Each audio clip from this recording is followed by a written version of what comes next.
कोई नहीं है तेरे तो बिना बेहानिया ए दिल जानिया।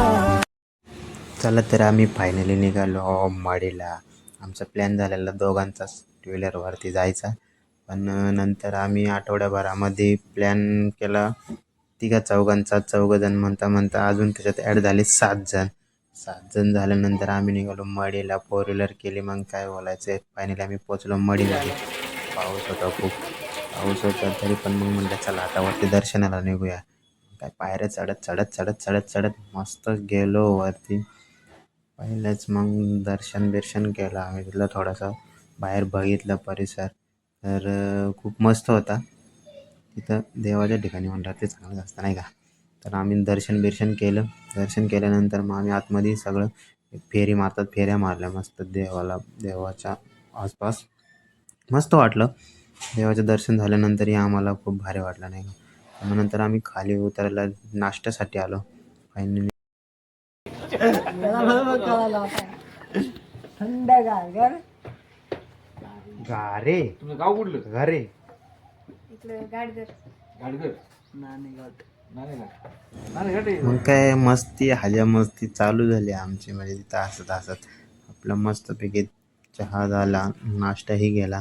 नंतर आमच्या खिशामध्ये पैसेच नव्हते द्यायला. मग काय याला लावलं ना तिथं भांडी बिंडी घासायला. लागला मग बसा घासायला, साफबीफ करायला. मग आमचे तिथं पैसे तर फिटले म्हणायचे. आता म्हणलं झालं आपले पैसे तर फिटले. मग आम्ही इथून निघालो मच्छिंद्रनाथ गडावरती. आम्ही मग तिथं गेल्यानंतर मग काय विशेष आडा. आणि आमच्यातले 3 जण नव्हते आले. मग ते जळत तर होतेच ना, कसे जळत होते बघा. प्रतीक मजा आली का मडीला? हा नक्की. हा मी पण गायकवाड साहेब, आपल्या मधले 3 जण कार्यकर्ते नाही आले, त्यांची पूर्ण जळली असेल ना गाडी? जळलेला वास येतोय का तुम्हाला? येतोय हा, येतोय ना. जळलेला वास ना? येतोय. आग लागलेली दिसते बरं का कुठेतरी. काय रे, आग लागलेली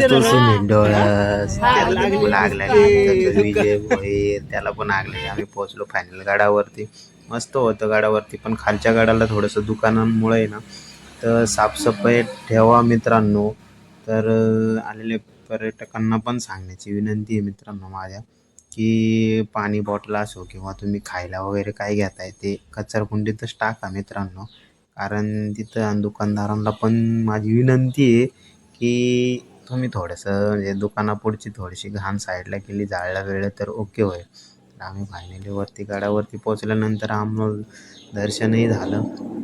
गर्दी तर नव्हती पावसामुळे, तर म्हणजे गर्दी नव्हती वाटत, पण दर्शनही झालं आमचं मस्त. म्हणजे आमचा प्रवास पण खूप छान झाला आणि खूप भारी वाटलं. देवाचं दर्शनही झालं, सगळं मस्त झालं. आणि आम्ही सगळे खुश होतो. पण इथं काम चालू होतं. काम चालू आहे मला वाटतं वरती गडावरती, गाड्याच्या देवाला. तर मग आम्ही खाली गेलो. खाली आम्हाला माहीत नव्हतं, तरी पण आम्ही खाली गेल्यानंतर आम्हाला तिथल्या बाबांनी सांगितलं की धोंडाई देवी म्हणून. तर धोंडाई देवीचंही दर्शन झालं. तर त्यांनी सांगितलं हे पूर्ण याच्यामध्ये म्हटलं आहे, त्या दगडामध्ये असं म्हणजे डोंगर फोडलेला आहे तो. आणि पूर्ण हे फक्त पुढून हे केलेलं आहे, बांधलेलं आहे. तर धोंडाई देवीचंही दर्शन झालं आमचं. मस्त वाटलं मित्रांनो, तुम्ही या. आणि खूप भारी वाटतं. फक्त एवढीच विनंती आहे मित्रांनो की कचरा करू नका. बोला ओम नमो आदेश.